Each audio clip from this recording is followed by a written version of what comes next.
Still move around in Seattle like a sounder. Royal with the cheese like a double quarter pounder. Know how to seek and we will creep until we found ya. Got some new habits, now you start to spiral downward. I'm not here to clown ya, I'm not here to judge you when you're geeking off of downers. Call this place home, but I'm still a out of towner. Not enough sun for all of us to go around ya. The skin gets paler, my hair got browner. Summertime smilers, wintertime frowners. Better keep a team of good people all around ya. Better take a second just to stop and smell the flowers. Kush got me higher than the 5G tower.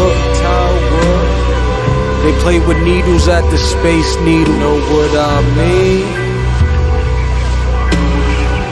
Watch for needles when you're walking by the Space Needle. Fiends ask daily if I got it for sale, but I tell them that I'm never touching meth on my scale.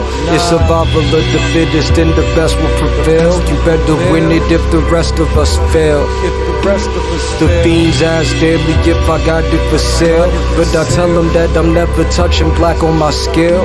It's survival of the fittest and you're destined to fail. Now you're losing when the rest could prevail. When the rest could prevail. Yeah, David, you know, it really says something when the DEA says the Pacific Northwest is drowning in meth. But these raids that happened today were the culmination of a year-long investigation. First, though, let's talk about the details. These right here are the pictures of what the DEA, King County Sheriff's, and the Tacoma Narcotics Enforcement Team confiscated today. We're talking 13 pounds of heroin and 4.5 pounds of meth. When we talk about the whole investigation, again, this was a year-long. Authorities seized 37 pounds of meth, 27 pounds of heroin, along with $40,000 in cash and 6 firearms.